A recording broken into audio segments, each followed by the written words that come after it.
Welcome to Penrose Learning, where we make understanding easy.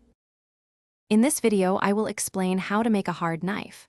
First, select a high-carbon steel, such as 1084 or 5160, which are excellent choices for their ability to achieve great hardness.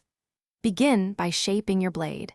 You can forge it or grind it from a flat bar of steel, ensuring the basic profile is established. Pay attention to the overall thickness, aiming for about 1/8 to 3/16 of an inch for most utility knives. Next, we move to hardening, a crucial step. Heat your blade evenly in a forge or oven until it reaches its critical temperature, typically around 1500 degrees Fahrenheit for many steels.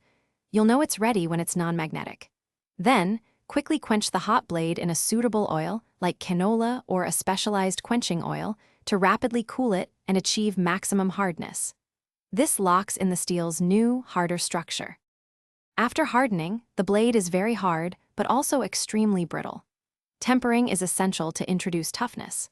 Place the blade in an oven at a temperature between 200 and 500 degrees Fahrenheit, depending on the desired hardness and steel type. Bake it for 2 hours, then let it cool. Repeat this process 2 or 3 times to relieve internal stresses and achieve a strong, resilient blade that won't easily chip or break. Finally, it's time for grinding and finishing. After heat treatment, carefully grind the bevels to form the cutting edge. Use a belt grinder or files, working slowly to avoid overheating the blade.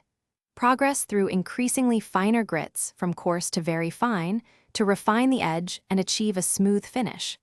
The last step is to sharpen the blade to a razor-sharp edge, ensuring it performs exceptionally well.